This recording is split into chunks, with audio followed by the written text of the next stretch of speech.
disse no encontro passado, é muito melhor que a gente coloque limites no início do que depois. Então, questões de honorários, por exemplo, se o pagamento vai ser por sessão, se vai ser um pagamento de um pacote, por exemplo, a sessão sei lá, a sessão é R$ 250, mas aqui a gente também trabalha com um sistema de pacotes, então se você pagar as 4 sessões antecipadas, não vai ser R$ 1.000, vai ser R$ 800. E aí é uma forma de você flexibilizar também o valor. Você pode, o paciente diz assim, Luciana, a sessão tá quanto mesmo? Diz assim, olha, em média a gente cobra R$ 200, como é que fica esse valor para você? A pessoa, Luciana, R$ 200 vai ficar puxada, às vezes tem semana que vai dar 5 semanas de sessão, eu não vou conseguir. Então, qual é o valor que dentro do teu orçamento você acha que seria possível você pagar pelas sessões e que, óbvio, também não desmereça o meu trabalho. E aí vocês vão negociando ali junto ao paciente. Se você quiser negociar, se você tiver esse perfil mais flexível.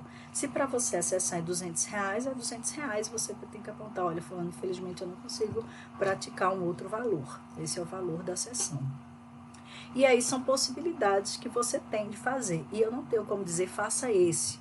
Porque se você não estiver afim de fazer, se você achar melhor conduzir de uma outra forma, conduza. Veja algo que esteja confortável para você, tá? Mas é interessante a gente falar de preço, porque a sessão, até que prove se o contrário, será paga, tá? Quando é convênio, que acerta lá na secretaria, ou às vezes uma clínica que você trabalha, que já fica ali com a secretária mesmo, aí não, aí você não vai precisar ter esse tipo de ação. Mas eu estou falando aqui para quem precisa negociar, ver a questão de contrato, eu estou apontando um dos elementos do contrato, que é a questão do valor, tá? Da prática do teu honorário, de quanto você vai cobrar pela sessão e como vai ser essa cobrança. Vai ser por sessão? Vai ser mensal, após a quarta, ou uma data no mês? Ah, Luciana, eu recebo sempre no dia 10, então as sessões ali perto do dia 10 eu pago as anteriores, tá bom? Tá bom? Super possível. Ah, Luciana, eu gosto de pagar por sessão, né? Porque a sessão que eu não vier eu não pago. Aí eu já puxo aqui o gancho para falar de um outro elemento. Como é que vai ser para você? As sessões que o paciente não for, as sessões que o paciente faltar não vão ser cobradas ou vão ser cobradas? Como que eu costumo resolver?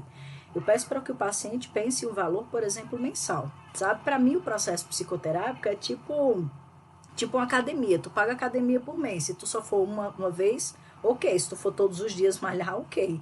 Então, para mim, eu gosto que o paciente pense ali no valor que ele vai pagar pelos meus serviços. Então, se eu marquei com o paciente na quinta-feira, 18 horas, eu vou estar disponível para o meu paciente na quinta-feira, às 18 horas. Se o paciente faltou, eu vou estar disponível. E então, isso precisa ser um ônus dele ou dela.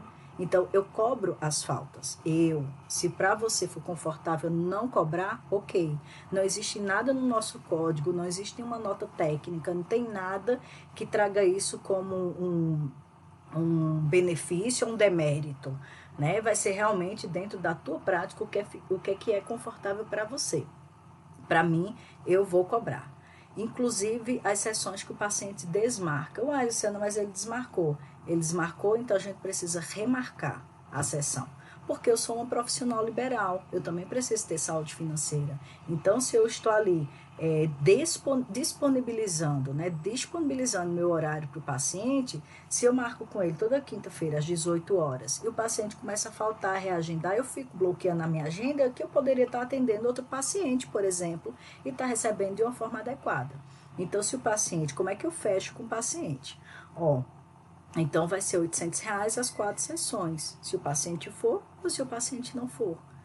Se o paciente, Luciana, não vou poder na quinta-feira às 18, vamos ver um outro horário? Vamos ver outro horário. Que horário que você pode? Posso esse, posso aquele outro.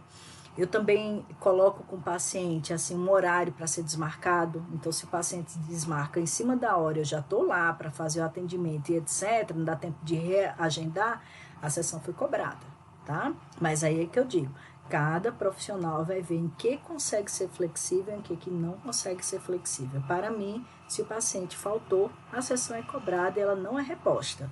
Se o paciente desmarcou com antecedência, a gente vê uma outra data para, de alguma forma, repor aquela sessão. E eu vou ser remunerada adequadamente, o processo vai estar acontecendo com a quantidade de sessão, a nossa vinculação de uma forma inabalada, né, sem rupturas por essas questões financeiras, e o paciente também vai ter certeza do que tem enquanto benefícios, do que tem enquanto direitos e o que tem também enquanto deveres, né, enquanto, de alguma forma, na relação comigo. É lógico, é uma relação comercial. É lógico que o paciente me paga para isso, mas é uma relação que vai muito além disso, né? É uma relação entre pessoas, entre humanos, entre duas pessoas que estão desenvolvendo ali um vínculo terapêutico, mas que também permeiam essas questões financeiras, tá? Então, verifiquem com o paciente como é que vai ser o pagamento, quanto que vai ser cobrado, essas cláusulas, né, digamos assim, do que vai ser cobrado ou não, quando que vai ser cobrado ou não.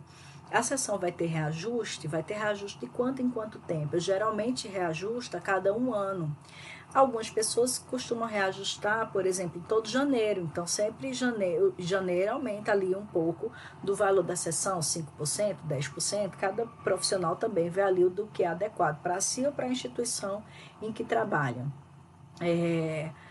Eu costumo cobrar, como eu apontei, né, no aniversário da sessão. Então, se o paciente começou a ser atendido por mim em setembro desse ano, é provável que, se estiver comigo em setembro do próximo ano, a gente vai fazer aí um reajuste dos honorários, tá? Mas também cada profissional vai ter um jeito de funcionar em relação aos reajustes, certo? Outro elemento muito importante em relação aos contratos, vamos falar dos contratos realizados de forma de atendimento online, né? Então, assim, imagina que uma pessoa entrou em contato contigo, você faz os atendimentos online, você não tem dado nenhum do paciente, você não tem contato nenhum de algum contato de emergência, alguma coisa. Faz uma sessão, 2 sessões, 3 sessões, 4 sessões e o paciente desaparece. Então, você vai perder o trabalho que você fez, né? Perder financeiramente falando, obviamente. Então, é interessante que nos atendimentos online haja um pagamento antecipado, tá? Realmente uma sugestão, é uma dica, ninguém precisa seguir, mas é interessante que ali no contrato, você envie, inclusive, o contrato antes de acontecer a sessão. E eu estou falando de um contrato que ele é escrito, né, que ele é dito, ele é comunicável, e claro que isso perpassa também um contrato de forma tácita. Tem muitas pessoas que até preferem nem fazer um contrato físico. Eu gosto de ter um contrato físico pela organização do espaço, pelo respeito a todos os profissionais da Afetos, e que a gente tenha isso até para um acompanhamento do paciente. Luciana, foram quantas sessões? E aí a gente já tem anotado, termina a sessão, o paciente vai e assina, né, hoje tal dia, compareceu, e o paciente já assina para ele também se situando em quantas sessões já foram, quantas sessões precisa fazer o acerto financeiro, ou quantas sessões faltam para pagar novamente, e por aí vai. Então, eu gosto de ter esse contrato físico, né, esse controle gerencial, né, de forma concreta, palpável, mas é lógico que ele nada mais é do que o simbólico de um contrato que é tácito, um contrato de relação, contrato de uma relação que ela é respeitosa, que se dá na mutualidade desse vínculo, mas de fato, para mim, o contrato ele é bem importante e, como eu disse, vou deixar para vocês modelos.